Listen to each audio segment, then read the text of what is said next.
Welcome to the BrandNerd Podcast. I'm Mitch Metter. Join me as we nerd out over great brands, study the latest business tech, and learn proven strategies from experts and entrepreneurs. Let's get started. What's up, nerds? Welcome back to the BrandNerd Podcast. This is Season 0, Episode 16, and let's get right into it. I don't really have a big monologue to start off with, Pete. Dun, dun, dun, dun, dun, dun, dun, dun. Nerd news. Yes, straight into nerd news. So, two things hit my radar this week that I think are worth discussing. The first thing is that this week was my birthday. This past week. No way. Yeah. I don't have your birthday on my calendar. What is that? It is your birthday, period. It's a statement of fact. Not even an exclamation point? This is more professional. Get on it, man. Jeez, when's your birthday? July 28th. Happy belated birthday, man. I am 36 years young. Oh, But, man, I feel like a jerk. The reason this particular news item hit my radar is that my mom was texting me about a birthday gift. She's like, "Hey, what do you want? What do you want for your birthday?" That's adorable. I know, it's great. And I was like, I don't know. I really don't know anything. Yeah. And then later I was flipping through the news and I saw that these Apple shoes, 1985 vintage white label Apple shoes were on sale from Sotheby's for $50,000. Wow. So I sent it to my mom and said, "Hey, you were asking for birthday ideas. Here's a good idea." Yeah. So here's what happened on the other end of that text. My mom was in the middle of doing something. She just hands her phone to my dad and says, "Hey, buy these shoes for Mitch for his birthday." That sounds, yep. It's a good woman right there. Yeah. Just hand it to the husband. My dad, opens it. He's like, "Wait, hold on a second." Yeah. So you sent them to Devin and I, obviously as a joke. And I did not realize that they were so expensive. So I went on and I was looking at them and I was like, man, these are cool. They're cool. They're like, cool. What's crazy is that they look like Gen Z sneakers. Like Gen Z is kind of into these old, they'll go to a thrift store and pick up Air Force Ones that have been used for 10 years and just rock those like they're brand new. Right. So these sneakers kind of have that vibe, but then they have the Apple logo and it's beautiful. Yeah. And then I went down and I was like, oh my goodness, these are $50,000. Yeah. Like that's another level. Yeah. And honestly, I don't know, man. Like, do you even want to be so wealthy that you can afford $50,000 shoes? There's no way I would buy them and wear them. Yeah. I don't have that amount of flex, but I did think like, okay, if I bought them and put them in a glass case for 10 years, what would they be worth in 10 years? That's true. That's true. Actually, yeah, you can invest in them and just have them sitting behind. That was my one thought process. I floated the idea gently to my wife, and she was like, if you do that, there's going to be a problem. There's one of the, she just took you seriously enough that you might actually. Right, yeah. If I told that to my wife, she'd be like, you can't. Yeah.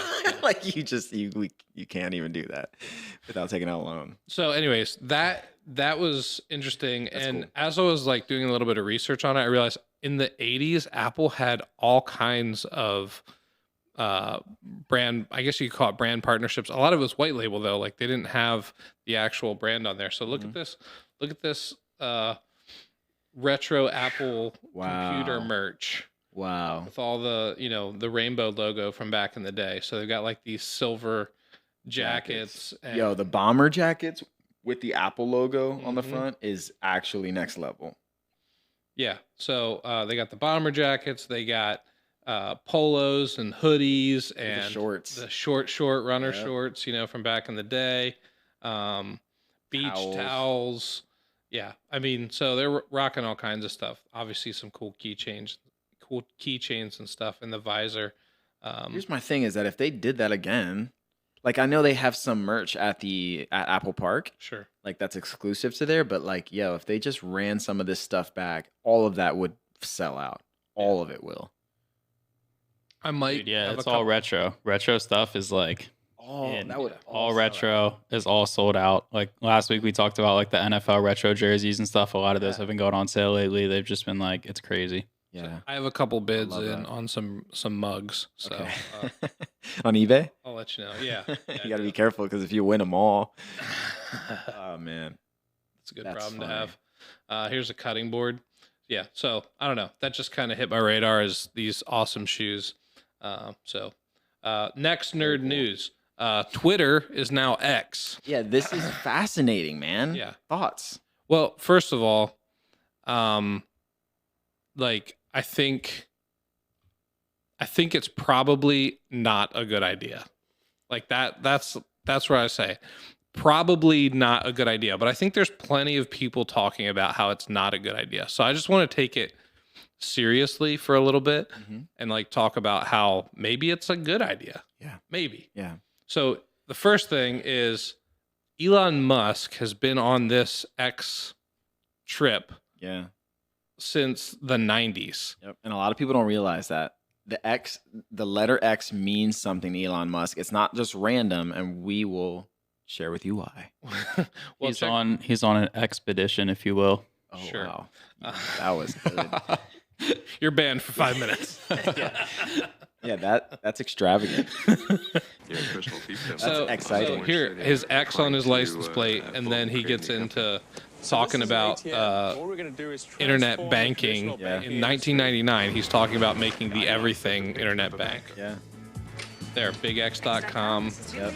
So this is pre-PayPal. This is like what ultimately became X.com PayPal. would later become PayPal. So his intentions were to actually have X.com or like X, but it turned into PayPal. Which is the new banking and mutual funds company on the internet. Yeah. that started. Fascinating. Exactly. Extravagant. Yeah. One would even say exciting. Because if you look at the You're gonna get muted too. That get canceled. So the X.com, he wanted to be the everything banking app, if you will. App wasn't even a thing. Online banking solution for all these different things. And PayPal, it ultimately became PayPal. They merged with PayPal, and PayPal had its fit. It had its customer base, and he got outvoted by his partners, and they went all in on PayPal, and X.com disappeared.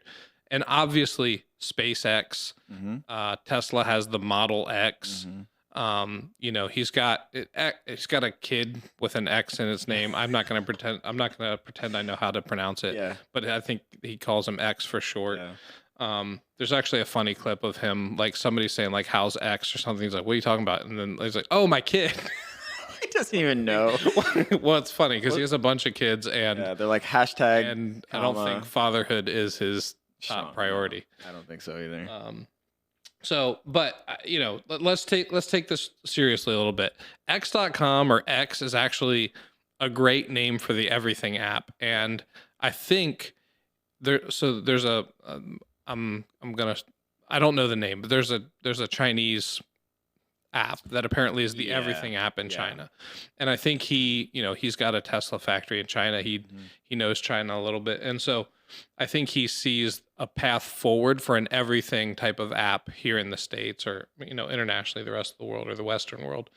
And so, to a good faith argument for him buying Twitter beyond just the free speech stuff and everything else is that he thinks it's a good starting point to create this kind of everything app.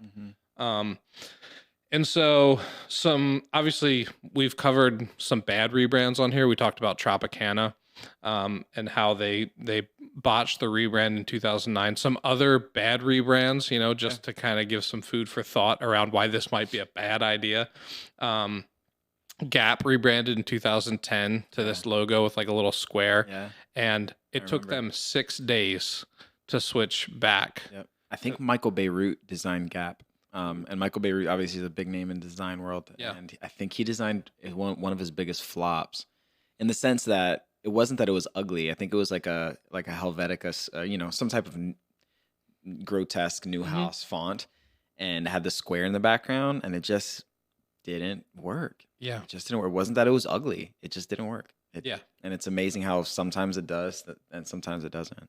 Another classic example of a rebrand is New Coke. This is before our lifetime, but New Coke in 1985, Coke was like catching some serious heat from Pepsi. Pepsi had, they were the upstart, adventurous, hip brand, and Coke was the old school, stuck in its ways brand. So they rolled out New Coke again to really bad reviews and ultimately rolled it back.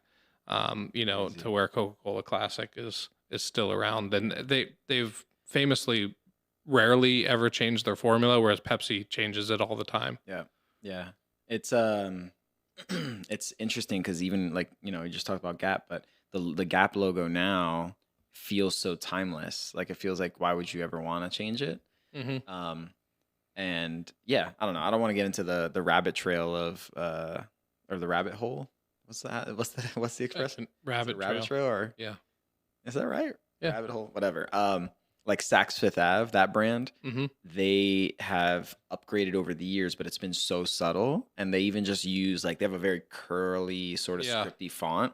And on their bags and stuff, they don't even show the whole logo. They just zoom in on one of the curves of the letters. Yeah. So they utilize that in different ways. And so I would say Gap and all these types of places, it's more about iterating versus redesigning. And I think they learned that lesson the hard way, as did Tropicana, as did Coke. And we've talked about on this podcast before how Starbucks does a great job of rebranding and iterating little changes that aren't going to be offensive, and keep that same brand authenticity there.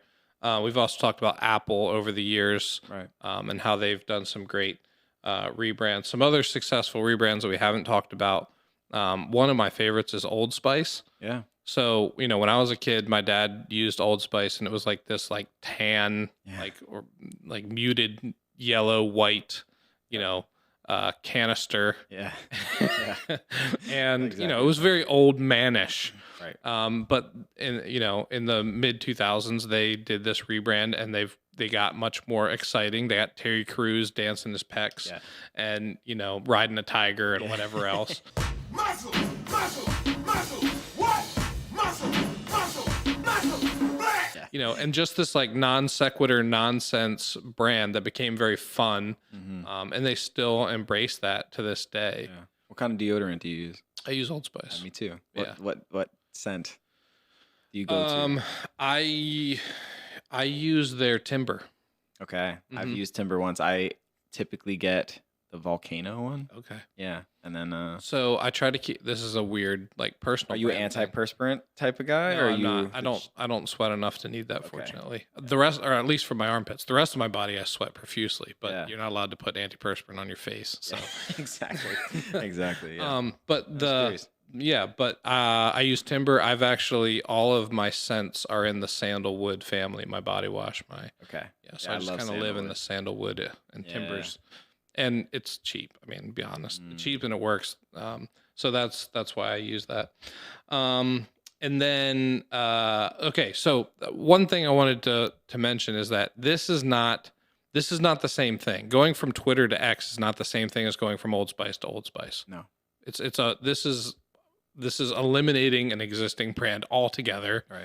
And bringing in a new brand. And frankly, the new logo is underwhelming at best. Yes, right? I agree. I mean, it looks like they just Google searched X logo. I mean, if you go on Twitter right now and just do like hashtag Twitter X or something, like there's so many designers who have designed already things that look just light years better. Yeah. And just doing an X, it's still, they're keeping the X, but they're just like, I saw a dude who literally combined a very subtle bird. I saw it with an X. It was Will Pat or something. He's a designer. And I was like, that's brilliant. You know, to some degree, obviously he's trying to get away from the bird altogether, but yeah. Yeah. I mean, like one of the big problems is we've already got tweets in the nomenclature. Right. Like I tweeted it. Like, and I X'd it or X's. Yeah. Yeah. It doesn't work. It doesn't You flow. have to kind of restructure that. Or... My guess is that it's going to be really hard to get away from that, like, language. But my thing is, you didn't think that, right? Like, where do you have any strategists? Well, or like here's anyone the thing. around you that's just like, if he's playing the 5, 10, 15-year game with this, you know, if he's thinking this, which he is, then it's not as big of a deal. Right. So an example of that I found, I actually had to dig for this because like I didn't. This is where ChatGPT comes in clutch. Yeah. Because I asked ChatGPT like I need some examples of, and this is the one that I came up with that I thought was the best. So, there was a company called Sound of Music. So a deer, a female deer, Ray, a drop of golden sun. That's all I know.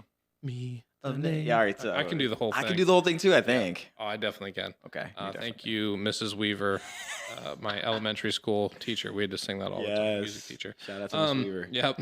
But The Sound of Music, in 1983, renamed to Best Buy.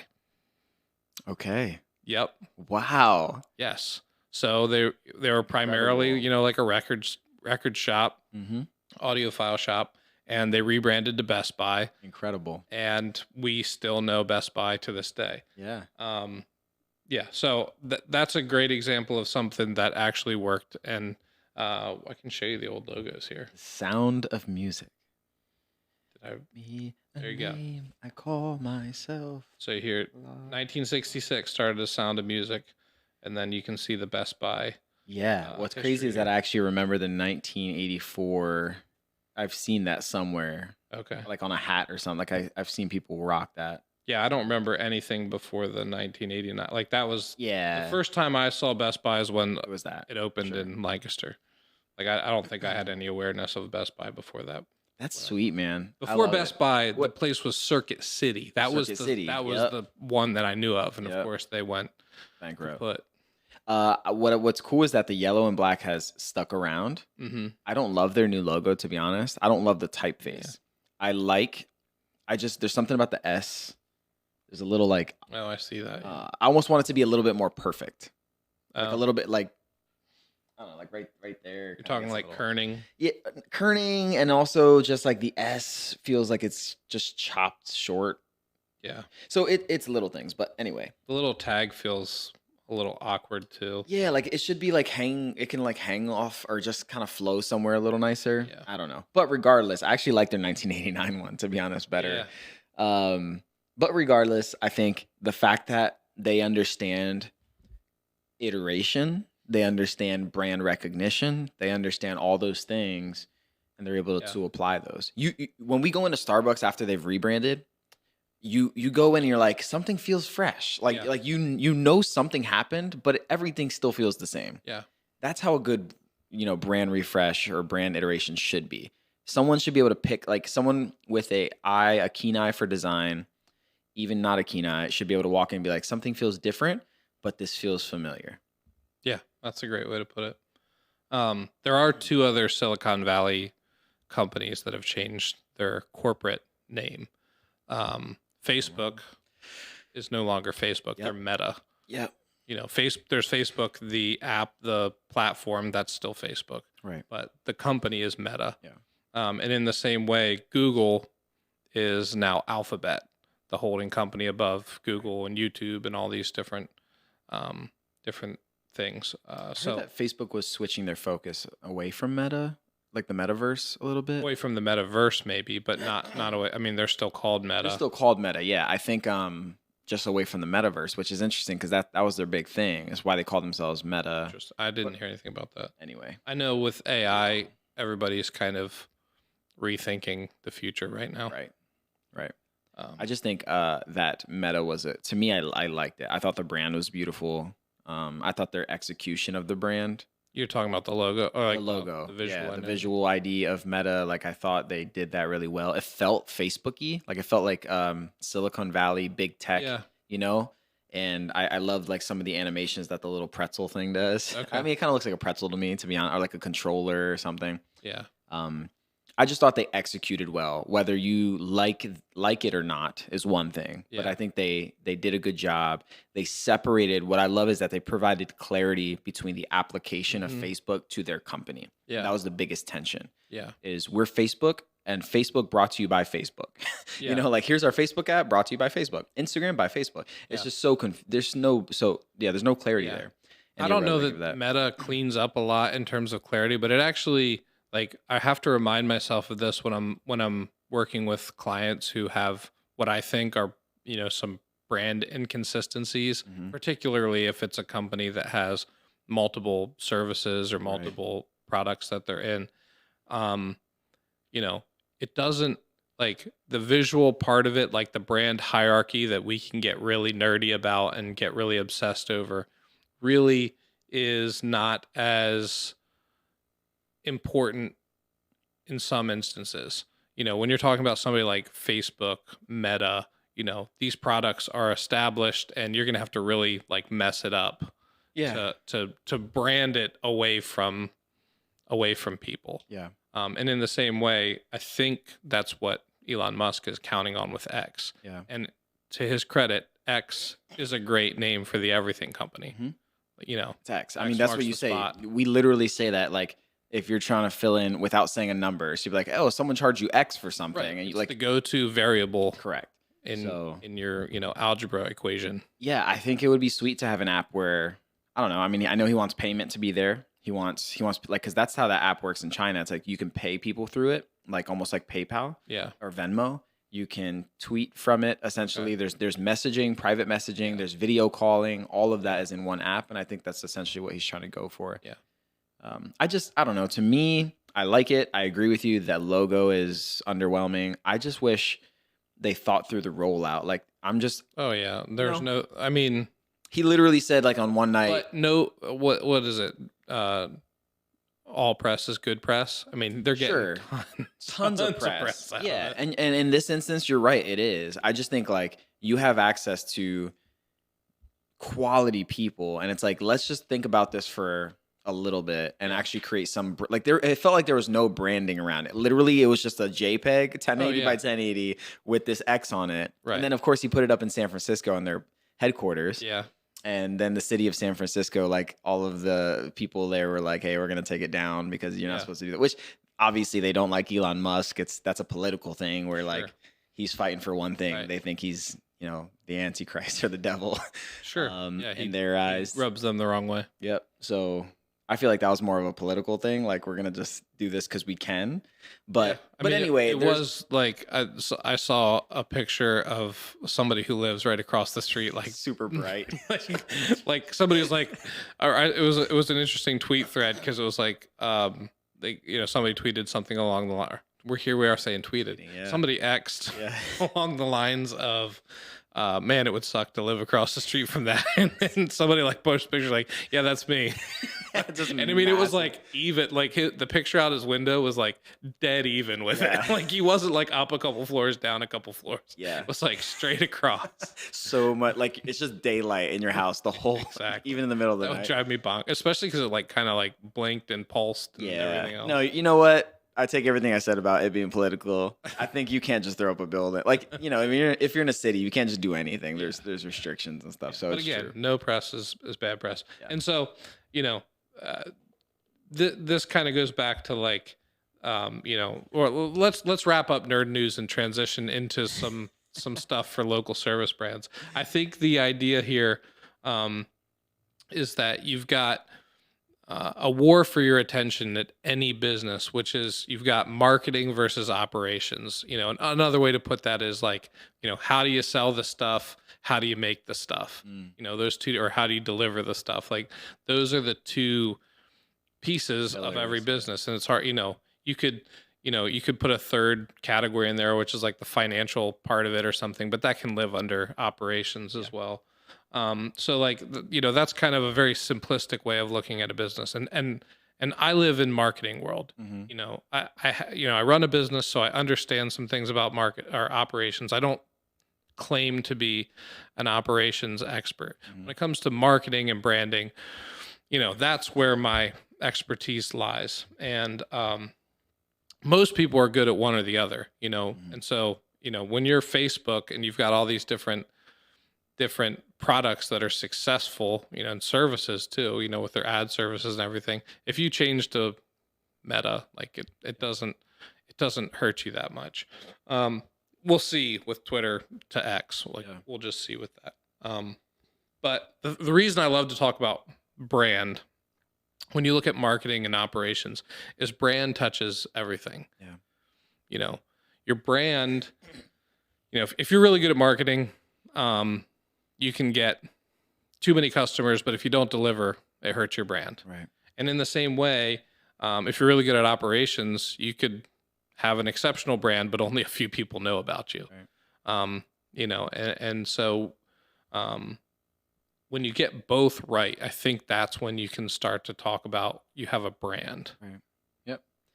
It's It's fascinating to think through that, those two pillars. Like, you just instantly, if you're a business owner listening to this, you should be instantly saying like, what defining those two pillars of how do I create my product? What is my product? How do I actually execute that? How do I market and sell it? Mm-hmm. If we're kind of dumbing it down to those two pillars, which I think is appropriate, you know, you can ask the question, how am I doing both of those? Or if you're big enough, who am I putting on top of both of those things to execute well? Like, I think a lot of the times within a business, it's like someone's running one of those, someone's running the other. And who are the people that you're putting in place to do that? And how are you leaning into their gifts and their skill sets? And where's your role? Like, how do you interact with both of those two pieces? Like, I just think about my business. Obviously, I'm more of like a solopreneur. And so I kind of operate both of those things. Yeah. But, man, yeah, there's so much to think through. That was good. Yeah. And the thing that I like to say about brand is when you have a great brand is you're in demand. So you have those customers, you can charge what you're worth because, you know, law of supply and demand. If you've got demand and you're good at supplying what you have a reputation for delivering, people can reasonably expect that you will deliver upon what you're offering, then you can charge what you're worth. You know, it's not to say you charge a premium necessarily, you know, but so many companies, especially when they're starting off, it's a price game. They go, what's everybody else charging? Well, let me just knock a couple percentages off of that. Right. And then, you know, now people will choose me off of price. The problem you run into when you play that game is now you're the price guy, you know, and can you get out of that? Can you get out of that? Can you work your way up? And some of that, some of getting out of that is not just putting something on your website and saying we're changing our prices now, but some of it is a belief system for yourself, because you start to become that priced guy. You become, well, like you don't know it or you don't know it yet, excuse me, but you're subconsciously positioning yourself in the marketplace. Yeah. And so before you go down any trail too far, right? Like you need to be sure, like, is that actually what I want to be within the marketplace? And so it makes everything tighter. It's harder to hire people. Yeah. You know, lower margins. It's harder to spend time on working on the business because you're so busy working in the business. You're so busy delivering that you don't have time to Can I ask a question to you in regards to pricing? Yeah. I saw a post from Chris Do of The Future, and he talked about, it was on LinkedIn, and he was talking about, don't ever, like, you know, he's a pricing nut, right? He's a guru when it comes to pricing. He loves talking about pricing with creatives and all that sort of stuff. But he was specifically talking about, don't ever show people, or if someone asks you, how did you arrive at your price, to never give an inch on that, because if you give an inch, you're essentially opening a doorway for them to question every price point, you know, and every point of logic, right? And so some people would say, man, that feels like kind of not being not authentic, but just sort of not being an open book with your clients. So how do you process that? I feel like it's appropriate to what we were talking about. Like, how would you process the question, you know, should I share with my clients how I arrived at this price point? Yeah. Or should I simply say, this is what I charge? You know, and there's if you're more budget conscious and are looking for something more affordable, I might not be the best fit for you, and kind of let them walk. Yeah, I think I wish that I was like the ultimate salesman and could, in real time, you know, a lot of times when people ask me a question like that, I'm just being honest, I'm not the best at navigating those situations. I have shared pricing before. For the most part, people have seen the logic in my pricing once I share it. Like, so I haven't like run into that, but I can certainly understand it. And I know he's very into value-based pricing. So, you know, if you're doing a logo for Nike, you know, understanding the value of that to them versus what it is to somebody who a startup, a solopreneur type, you know, the value is just significantly higher. Yeah. And so I know a little bit about Chris to know that that's kind of his point. Yeah. But my concern is anytime somebody is asking about pricing, they're not only asking about pricing. What they're asking is they're not believing that you can deliver what you what you can deliver. Yeah. Or they're not believing in your delivery. You know, they're not. Yeah, it's a bigger problem than just the price, because I think if you would ask them the question like, "Hey, putting price aside, if we could deliver all these things that we're saying, would that be worth, you know, $100,000 to your business?" Right. If they go yes, then you go, okay, then this $10,000 investment price is nothing. Right. You know. But But what they're really saying is, I'm not very confident that it's actually worth $100,000. You know, it's that. Yeah. So sort of reverse engineering it to say like, let's figure out what it's worth for your company. Like if you were to get X, Y, and Z deliverables, let's figure out what it's worth. This wasn't on the docket, but I actually think this is something worth spending time on. So it's the value equation. The idea that your client's dream outcome versus the likelihood of them achieving that. So what they want to, you know, they have their dream outcome. You know, if you're, I don't know, a fitness guru, it's like their dream outcome is to, you know, look good in their bathing suit, you know, and then what's the likelihood that they achieve that with your fitness program? Yeah. And so I feel like that's where, a lot of people spend their time is thinking about like, okay, I'm going to talk, or maybe I'm just thinking that as a marketer, I spend a lot of time going like, what do people want? What problems can we solve? Yeah. I spend a lot of time on dream outcome, Right. and less time on that perceived likelihood of achievement. Yeah. You know, Success loves speed. mm-hmm. You know, we're all trying to get to where we're going really quickly. And I think. So that's just the top of the equation. There's actually, that I should say, that's kind of the traditional value equation or the traditional brand equation. Yep. There's actually, you know, there's actually things that you can think about below that. So if you think of that as dream outcome times perceived likelihood of achievement, as that the top of the equation, and then divided by the time delay, how long it takes to get there, and then the perceived effort and sacrifice. Yeah. So you want to minimize time and sacrifice and effort on their part. Right. So you want to do as much as you can for them. Mm-hmm. And then on the other side, on the top of the equation, you want to make sure that the dream outcome and the perceived likelihood of achievement are meshing. Yeah, that's interesting because I told you I was doing a coaching with Omar El Sakori in the video department. And when I spoke to him, like he kind of walked me through that framework a little bit. Interesting. And it like not that exact thing. It's not but original to me. I pulled it up in my notes app here while we're talking. He never talked about that value equation, but he walked me through each piece of that. He was just saying like, look, you're wanting to be here, right? Yeah. And he guaranteed. He was like, I guarantee you, which is just like such strong language. I remember I heard it and I was like, man, is there anything in my business that I'm guaranteeing people that I'm so confident in? And I just thought that was awesome to hear someone say that and to have now whether it's going to happen or not, I don't know. Sure. But to sit there and say, I guarantee you that you're going to get 10x leads on whether it's coaching, whether it's design work, whatever, if you just do what I'm asking you to do and go all in. Yeah. And so he kind of walked that ideal future state, which is sort of your dream outcome versus like your perceived, you know, likelihood of achievement. And that's the guarantee because it's perception. He's telling me, I guarantee you. So my perception is, well, if he's guaranteeing me, then all I need to do is just submit myself to him, you know? And that's fascinating. Anyway, yeah, man, that's a good answer as it relates to pricing. Yeah. We were talking about pricing and I thought of that Chris Do post and I was like, man, I think what you said about if they're asking about pricing, it's not just asking about pricing. They're actually unsure in themselves of what they can do with the product you're going to give them.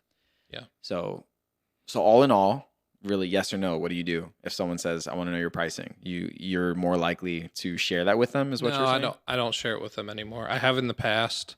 And it depends too on the client. You know, I have some clients that I've been in business with for years. Yeah. And they've seen the transformations that my business has taken along the ways and a lot of time along the way. So a lot of times, you know, when you make a pricing change is when they have questions, and I just kind of address that as, hey, here's the thought process behind that. We're actually doing it right now. I haven't email being drafted where I'm changing website hosting pricing because I haven't done it in 3 years. Yeah. And it's like, I realized we're losing money on something that's relatively cheap and we're still managing to lose money. So I just need to up my prices a little bit. Yep. But we offer amazing like hosting. It's super fast. We do a lot of like simple updates free of charge. Because we have, people in these hosting plans. Yeah. And so it just needs to be updated. And it also, one of the things that those type of situations often lead to is opportunities for more business. So you send an email saying, hey, we're changing our pricing. And people go, oh, I've been thinking about the website anyways. I want to do X, Y, and Z. Like, good thing now, since I have your attention right now, like, let's talk about it. Yeah. So those are great moments. And I would also say, people respect you when you challenge them. So, like the instinct for a lot of people is, if I challenge this potential client, they're going to revolt and like run away. Yeah, I know. But the reality is, if you challenge someone and they see that you're correct in your challenge, if they hit the nail on the head, right, they're actually going, oh, wow. Like, I need this in my corner. I need this type of thought process. Yep. And frankly, if they do revolt, you're probably not going to work well with them. Right. Like you're not seeing eye to eye on some of the basic principles. Yeah. If you challenge them and they perceive that as something like other than you're trying to help, then they're probably not the best client to begin with. Yeah. I love that because it ties it back to your thinking. And I think we talked about this 2 podcast episodes ago, where at the beginning of your career, you get paid for what you do with your back, right? This is an analogy sort of. You get paid for the actual physical work you do. And then you move into a season where you get paid with what you do, what you have in your mind. Yeah. And then the last season is you get paid with what's in your heart, right? So meaning you start to get paid for your actual thinking, how you're thinking about things. And then the last part of your career is more philanthropic, is that how you say it? It's more like even the leadership, the book that we had, or that we talked about, the last 2 of that is more heart things. You're pouring into other people. And obviously that's mind and heart together, but there's a heart aspect there that may not be there in the beginning.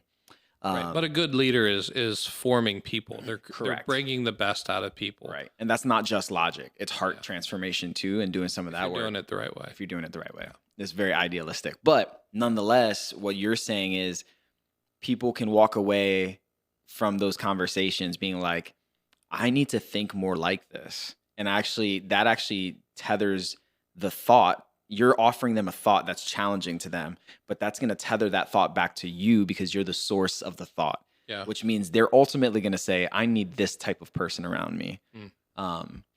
Which is why it's so important to like break out of the mold of I'm just offering services, but you're actually offering there's so much more to your business than just the service you provide. Yeah. And the expertise aspect of it is so crucial. Like, yes, you can show up and do a service job. Yeah. But you can also use your knowledge to monetize or to pour into people to some extent. Yeah. So, yeah, that's really good. Yeah,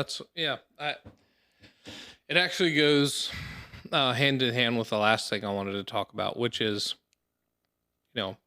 I've been working, I spent years in the trenches. You said, working with your back, in other words, I've heard it turn in a wrench, even if it's when you're in marketing, it's not a wrench. It's, a mouse pad and Adobe Creative Suite or whatever else. Creative Cloud now. Yeah, true. Sorry. I'm still old. It's not on a disc anymore. It's in the cloud. Well, it never was for me. Thank you for jailbroken. Illegally torrented Photoshop. But nowadays I pay full price and then some, it feels like, because I've got it from multiple people. Me too. But anyways, the next, obviously started BrandNerd 5 years ago and have built a modestly successful agency specifically around branding. And, the next chapter for me is how do I take some of this knowledge and share it more broadly, because there's ways that you can help people in one-on-one or in one-on-a-few situations, which is the situations I'm in now. But there's really valuable information specifically for local service companies, which my heart is to turn them into local service brands. Let's go. I love it. And just helping somebody who maybe is more operations minded, or maybe they are marketing, they have some marketing mind, but they don't have like a framework to look at their business through. And so, this know you, like you, trust you framework, the local service brand framework, if you will, but the 3 parts of it are know you, like you, trust you, and ultimately buy from you. Yeah. I feel like in yesteryear, this would have been a book, and I'm not completely sure that a book is the place to start. It was, in fact, 2 weeks ago, I told you I'm writing a book, and you're like, what are you talking about? Yeah, I was just like, wait. You're trying to do content and everything else, and now you're taking a step, back 20 years, and you're writing a book. No. And so, I thought about it, and at first my thing was, no, you just don't understand. It was kind of my first books. This will help me think it through at a higher level. And I was like, well, there's other ways to think it through at that level. And so now I'm thinking more along the lines of taking all the content that would have been in a book or might be in the future in a book and starting to put this out chapter by chapter on YouTube. Yeah. Or otherwise. We could make a playlist that's just know you, like you, trust you framework. Yeah. Literally people can go and say start here. Yeah. But I love that. This is kind of, we're free flowing here. We're off the script, the podcast outline, we're done. We're at the end of it. So this is, for those of you that have stuck around to the end of the podcast, you're going to be involved in a little creative session and join me as I think this through, because this is the first time Pete's hearing about this. Yeah. Let's call this a sprint, a creative sprint. Yeah. All right. Not a marathon. It's a creative sprint. So, let's go. Starting growing your local service brand, the book, and the framework that the book goes over. In my mind, this is what a book would look like. It would go through those 4 things I talked about: know you, like you, trust you, buy from you. With knowledge being the fact that there are a lot of people that don't know who your business, that you even exist. Yeah. You're walking through the world and bam, there's a plumbing logo, and it addresses we do bathroom remodels. Me and my wife were just talking about a bathroom remodel last week. Bam. Now they know who you are. Now they like you because you were just talking about remodels and you do remodels. The third step they have to get through though is, do they trust you? Yeah.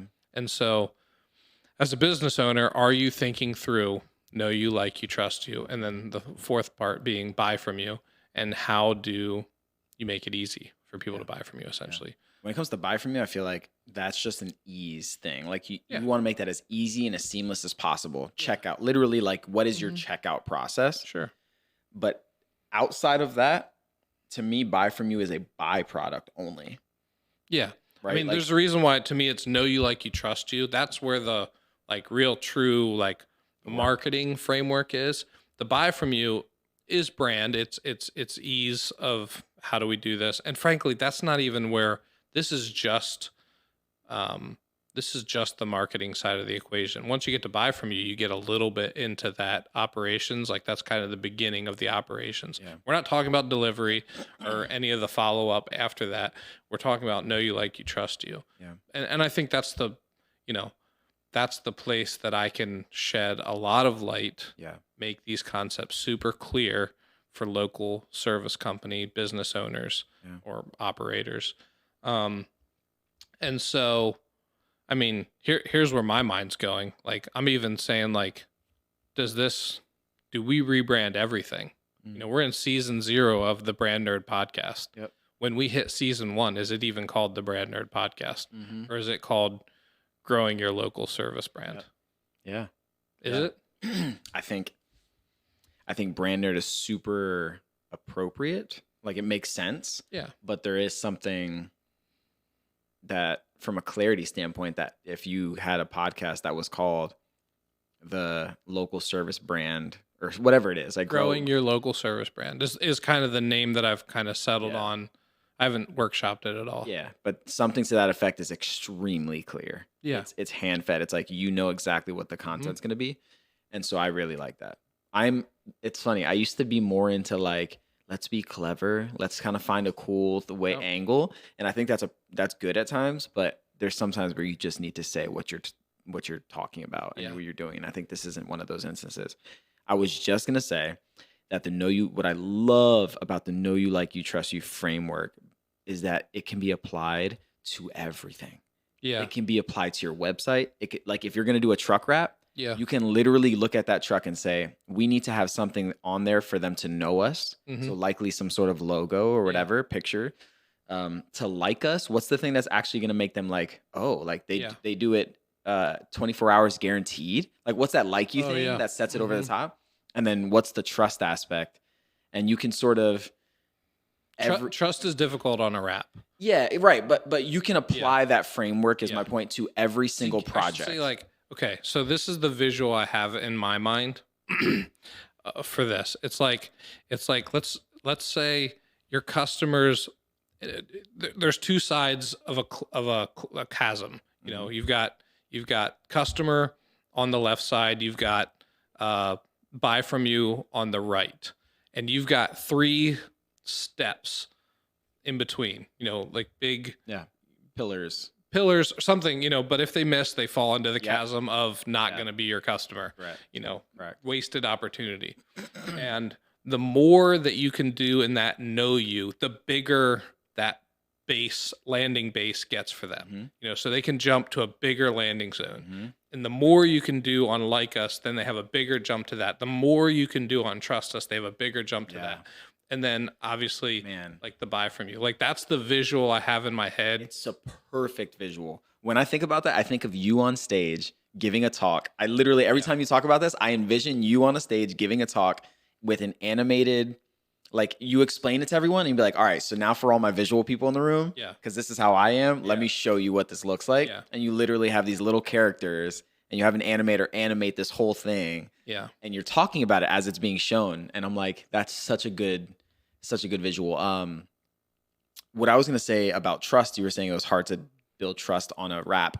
I agree to some extent. I will say that the quality of your branding, that's where I was going. That's where it actually, like, it's going to subconsciously build trust. Because most likely they will do their due diligence. They might just go straight to call you, depending on how important, like how, you know, I'm not a straight to call you person. I'm always going to your website first, but I recognize that I'm not everybody. That's my approach. But there's a significant portion of people out there that are like me that start on the website or start on your Google pin or whatever. And that's where they actually start to do their due diligence, to research you, to check what kind of proof you have that I can trust you. Right. So anyway, but that truck, you know, like you could put something along the lines of, we have, you know, 150 5-star reviews on Google. You know. And that's again, that means or just check out our reviews on Google, 5 stars. You know, something, you know, because it's hard to put a number knowing that wrap's going to be there for years. So that's the reason why I love the framework. It can be applied to every project. I mean, so the thing that I want to do next is probably some sort of a small workshop or group of current clients and maybe some other local companies that would be potential clients. Do some sort of a I don't even know what the word is. I want to say conference, but it's not a conference. It's a one, you know, like a workshop, like a half day. You know, marketing workshop. I guess think is the that word. Opportunity would be great to offer them, like almost come at it the same way I was talking about coaching earlier, like coming at it from it's never going to be this cheap again, but because we're building out this stuff, like we want to like walk through with it. Like we view you as if we have relational equity with you and we trust your feedback. And so we're working on this framework that we think is going to be really powerful and strong. So like help us develop it essentially. But you're also going to have the benefit of understanding what it is before we actually launch it. So like, yes, you can go two routes. You can actually flesh it out completely, have the finished polished product there of know you, like you, trust you. Here's the framework. Here's what we're going to teach you in a half day. And that, or you could also get 3 or 4 or 5 clients and just say, hey, we'd love for you to help us. Like, what are your pain points as we talk about this? What questions do you have? What are we not seeing that you're actually wondering? Yeah. Because those are the things that are actually going to help make the polished framework better. Yeah. Versus us assuming that we know. And obviously you have years of experience in this, so you do know a lot of your clients' pain points and stuff. Yeah. But those change all the time, you know? So, you know, is there sort of like a lab rat, guinea pig version of it that's still, we're still getting paid to do, but it's more affordable that we can take into a bigger group of people, which would be sweet. Yeah. So I think like a keynote of some sort is probably the first step. Yeah. I would think that there's local service providers around that would say like, hey, I can go to something for a really low point of entry from a cost standpoint and gain a lot of knowledge. Yeah. I mean, it's like, I would think the first one would just be by invite only. Yeah. Make it 100%. Free as just a research, you know, essentially being like, and make it obvious, like clear to them that, hey, you're helping us out as much as we're helping you. Correct. So that's why this is free. Correct. You know, we're looking for some feedback and some thoughts. So we could do that. And then we could also send them a follow-up, like almost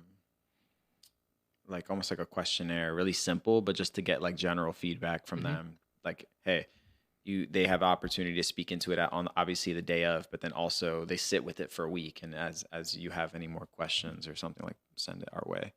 I mean, you never want to give business owners homework. They have so much to do already. Yeah. But if they're getting a lot of value from it, like they walk away like, actually, that was really helpful and it was free to me. Like they're going to be incentivized to give us feedback, really good feedback. Yeah. Do you say feedback back? Like if I were going to say, I want feedback back from you, or is feedback just like, just give us feedback. Give me feedback back. Yeah. I want it back. Feedback back. Feedback back. Return your feedback back. Yeah. I mean, by definition, feedback is coming back. Yeah. Anyway, I love that, man. I feel like that's what we were just talking about, but when did you sort of land on that, or how is the thing in relation to the book? Like, how did you make that transition? I mean, obviously, I think a book is something you're still interested in. I just spent a lot of time thinking about it. Yeah. I live in my head a lot.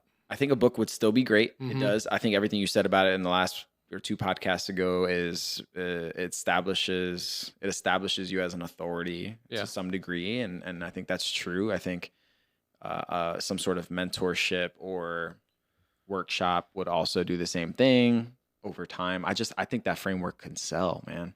And again, you're not the only person talking about know you, like you, trust you. Of course. But when it comes to that and applying it to, you know, local service brands, even the language of turning your business into a brand, that's like, I even see on, you know, I could see that being like, hey, you're a local service business, but are you thinking about, it's the business to brand mentality.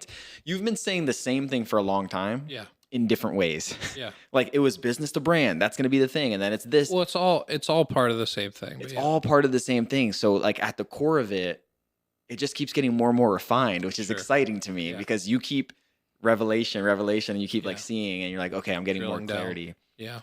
Yeah. And really we should be able to narrow it down to like 3 products. Like we have this, whether it's a webinar, whether it's a workshop, that's a product. And then I have my podcast and content. That's a product. And then I have our actual clients, or like, you know what I'm saying? Like almost like these are the things that we offer as a company. Well, there's the free, always free, the knowledge part of it. There's, you know, right now there's already the knowledge part of it, and there's the done for you part of it. Yeah. There's room in the middle for a done with you of some sort. So it's DIY, done with you, done for you. Oh man, that's good. Yeah. I mean, it's not a revolutionary business model. No, it's not, but you're articulating it well. Yeah. It's fun to be in a spot where that business model actually could like makes sense. Yeah, you're saying it in a way that I can understand. Mm-hmm. I've seen that at work in businesses. Like I see people who have the free thing, who then and then they have the coaching thing, and then they have the done for you, but it's never articulated in DIY, DIW, and I'll also say, so Know You Like You Trust You is typically a sales framework. Yeah. As in like salesperson. So it's something that like somebody who, like an on the road sales guy or something who stops by a lot of different places, or like a, local insurance broker. That's kind of the framework that they'll use, like Know You Like You Trust You. Mm-hmm. This idea of, I already explained it. You know what Know You Like You Trust You is. But we're using it as a marketing framework specifically for local service companies or local, helping them become a brand. And I think the reason that it applies so well is the trust piece of it. So a common marketing framework is AIDA, AIDA, awareness, interest, desire, action. Mm-hmm. And so awareness lines up perfectly with Know You. Desire lines up perfectly with Like You. Action, the last one, the fourth one, lines up perfectly with Buy From You. Desire, or I should say interest lines up. I messed it up. Yeah. Interest lines up with Like You. Desire and trust, I don't feel like they kind of line up. Mm-hmm. Like that idea of desire, I'm interested. Now I desire it. Yeah. When it comes to local service companies, do I desire to work with a company? Like, oh, I can't wait to work with the local plumber. No. It's not this, it doesn't have the same, that's why trust. But like when I need a plumber, sorry, I'm hitting the table. When I need a plumber, that's who I'm going to work with. Yeah. That's why trust makes sense. Trust is a better word. Yeah.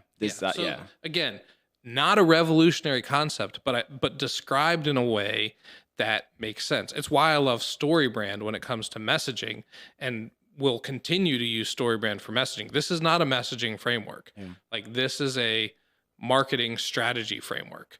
It's a brand building framework. So, StoryBrand took basic marketing concepts, storytelling, and broke it into a 7-part framework that was just made sense. It was clear. Right. And that's why I latched onto it years ago and have used it ever since. In the same way, I'm hoping that this type of framework is so clear and makes thinking about your marketing strategy so obvious to people, right, that they latch onto it in the same way, and that it helps people in the same way that StoryBrand has helped so many companies. I hope this can help so many companies. And I think local service brands are particularly ripe for this. Yep. That's a great More word. so than maybe some other industries, but it works out because I'm passionate about local service companies because I think they have such an impact on their communities. Yep. I think what's frustrating to me is seeing people who do great work but aren't positioning themselves as if they do.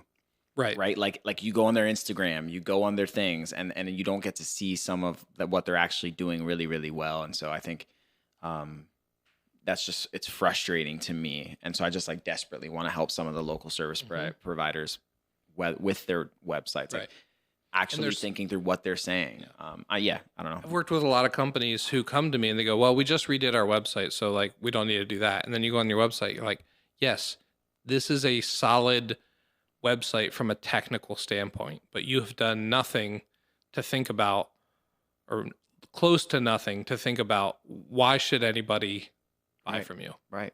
Like, why should people care? Right. Like, what about this makes you any different than anybody else? Okay, you do these services. Fantastic. Yeah. But what does that mean to me? How does this make my life better? You've challenged me so much.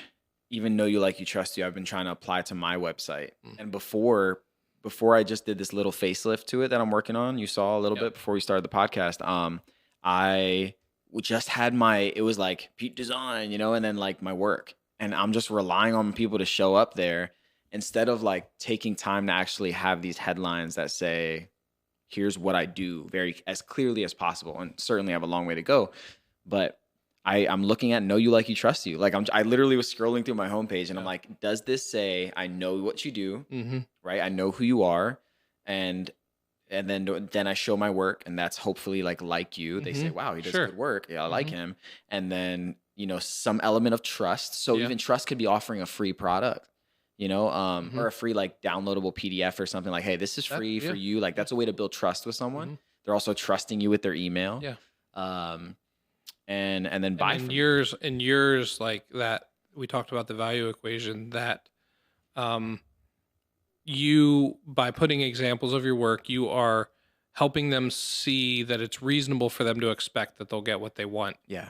And then, you could help them like and trust you even more by offering some sort of like guarantee or time, time-based service, like, hey, this is going to be a done logo in 3 weeks or 2 weeks. A logo in 3 weeks or it's free, with the caveat that they got to hit their feedback milestones. You know what I mean? Like, it's not all on you, right? To make sure that but those types of things build trust. I'm so pumped. I get pumped up talking about this because I see it. I see the path.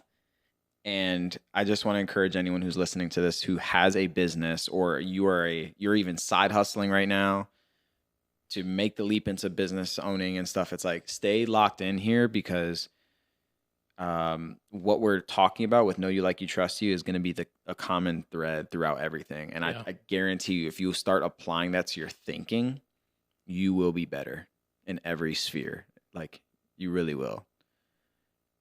It's a lot. It's bringing the subconscious to the front of your mind. We do Know You, Like You, Trust You all the time with people. Even our interactions with every human being to some degree is Know You, Like You, Trust You. You might not ever get to some, but like you might not ever get to trust you. But if I'm walking past someone on the sidewalk, I am literally saying, like, I don't know that person, but you're going through a system of like how you're, it's not prejudices, but it's almost like you're grading people as you see them.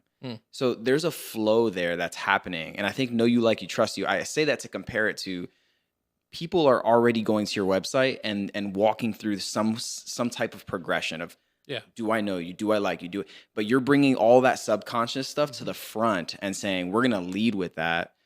And we're going to make sure that we are intentionally making a space for someone to know us. Like you said, that platform, we're going to give as much of a platform for that person to land on, to know us, to like us, and then to trust us.